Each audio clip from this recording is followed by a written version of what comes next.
Bonjour. Dans cette vidéo, je vais survoler rapidement quelques techniques utiles pour l'utilisation de la peinture acrylique.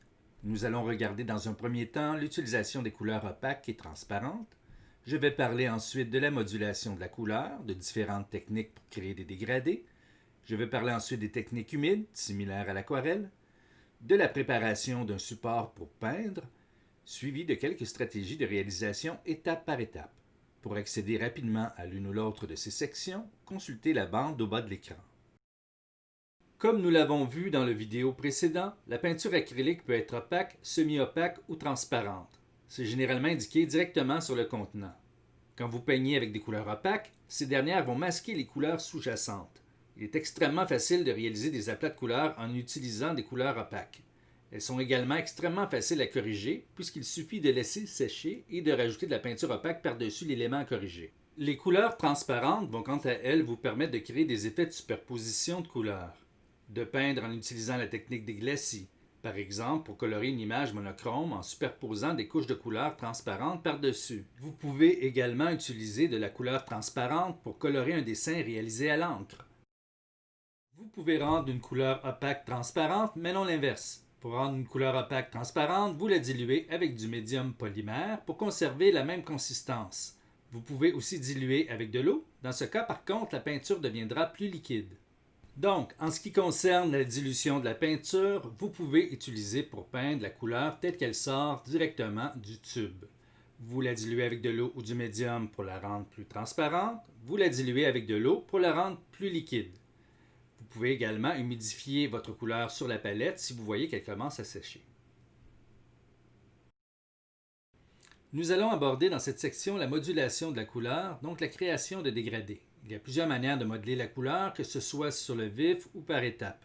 Une méthode facile, que ce soit pour créer un dégradé linéaire ou donner du volume à une forme, consiste à poser la couleur avec un pinceau, puis à humidifier graduellement la couleur au fur et à mesure de la création du dégradé. Pour un dégradé polychrome ou pour flouer des contours ou des formes, une technique efficace consiste à appliquer les couleurs du dégradé pour qu'elles se juxtaposent, puis à utiliser un pinceau souple et sec pour les fondre ensemble. Il suffit de passer délicatement le pinceau là où les couleurs se rencontrent. Je vais maintenant appliquer ce principe à une forme plane, un cercle, pour lui donner du volume et la transformer en sphère. J'appose un gris pâle pour les lumières. J'applique ensuite le pinceau sec sur la forme pour la flouer.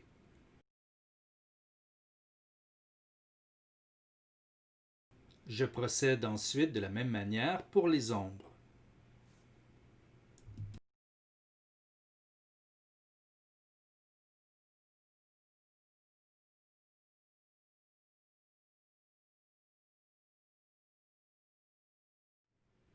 Je vais appliquer le même principe sur une illustration un peu plus complexe.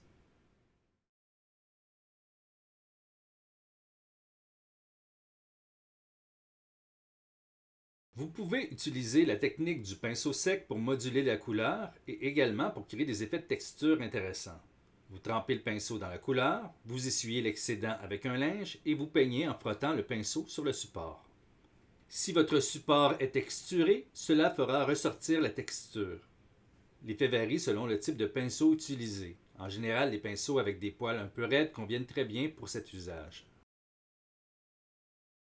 Vous pouvez également utiliser toutes les techniques de dégradé optique vues précédemment dans le cours, hachures croisées, parallèles ou comme c'est le cas dans l'exemple à l'écran, le pointillisme.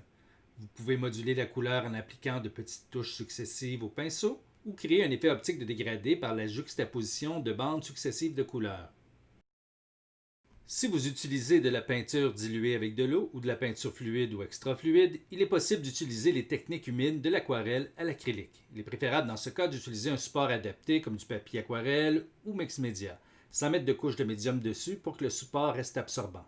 Vous pouvez par exemple humidifier votre support avant de peindre pour que les couleurs se diffusent, créer des lavis, des effets de projection en utilisant une brosse à dents et de la peinture très diluée avec de l'eau.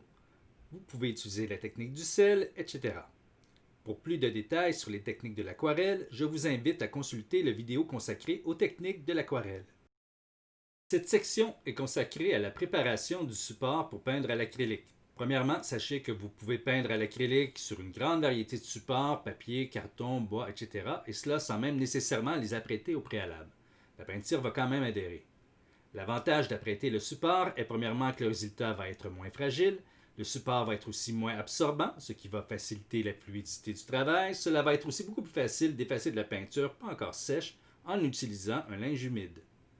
Les toiles pour peindre vendues sur le marché sont traditionnellement préparées avec du gesso et vous pouvez également utiliser ce produit pour préparer votre support. On peut également utiliser du médium polymère, ce que je vais utiliser dans ma démonstration. Je vais donc préparer ce carton découpé à même une boîte de céréales. J'ai fixé les 4 côtés avec du ruban à masquer. Ce n'est pas obligatoire, mais ça évite que le carton ne gondole. Je dépose du médium sur ma palette. Je prends un pinceau, idéalement carré et assez large, et j'applique le médium sur le support. Notez que tous mes coups de pinceau vont dans le même sens. Je lave mon pinceau et j'attends que ça sèche. Vous pouvez utiliser un séchoir à cheveux pour accélérer le processus. Je vais maintenant appliquer une deuxième couche, mais en appliquant le médium dans l'autre sens. J'attends que ça sèche et je peux utiliser ensuite le carton pour peindre. Vous pouvez aussi utiliser une éponge pour appliquer le médium. Si vous préférez un fond blanc, appliquez quelques couches de blanc avant de commencer à peindre. Laissez sécher entre chacune des couches.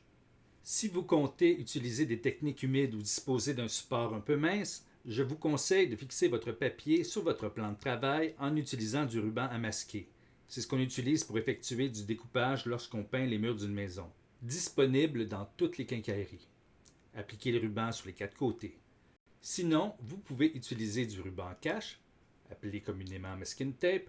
Dans ce cas, affaiblissez la colle en la collant-décollant sur une surface avant de l'utiliser. Appliquez le ruban sur les 4 côtés. Vous laissez votre œuvre fixée tant qu'elle n'est pas complètement sèche.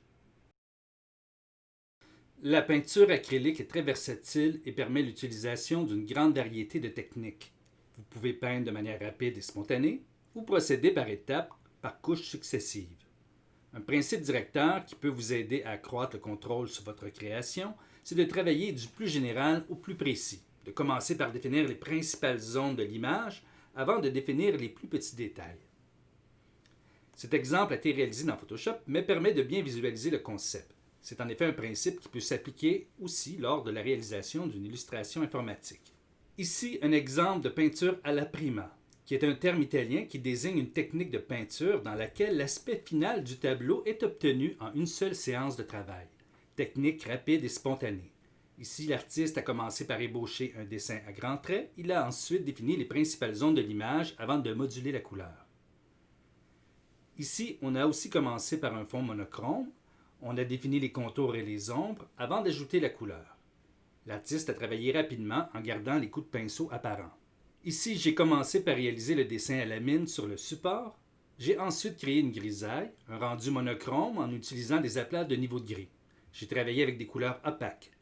Les niveaux de gris ont été obtenus en mélangeant du noir et du blanc. J'ai ensuite coloré mon image en utilisant la technique des glacis. C'est une technique qui date de la Renaissance, consistant à poser sur une couche de peinture sèche une fine couche colorée transparente. Vous pouvez même superposer un grand nombre de couches de couleurs en laissant sécher entre chacune des couches. Notez que vous pouvez également numériser votre illustration monochrome et réaliser la coloration dans Photoshop. La technique vous sera montrée dans un prochain vidéo. Nous avons vu plus tôt dans ce vidéo la technique de la brosse sèche. Vous essuyez le pinceau avec un linge pour qu'il y reste peu de peinture sur le pinceau et vous appliquez la couleur en frottant le pinceau sur le support. Cela donne un effet texturé. Vous pouvez utiliser cette technique pour réaliser une illustration au complet ou la combiner à d'autres techniques. Vous pouvez colorer un dessin réalisé à l'encre en utilisant la technique des glacis. Vous devez utiliser de l'encre permanente pour réaliser le dessin, sinon le dessin va s'estomper, voire s'effacer lorsque vous allez apposer l'acrylique. Si vous utilisez de l'encre en pot, je vous conseille d'utiliser de l'encre acrylique. Vous avez aussi l'option de colorer directement le dessin à la mine sans l'encrer, puis retracer le dessin à l'encre une fois le rendu à l'acrylique terminé. Faites cependant des tests, ce ne sont pas tous les types d'encre qui ont une bonne adhérence sur l'acrylique.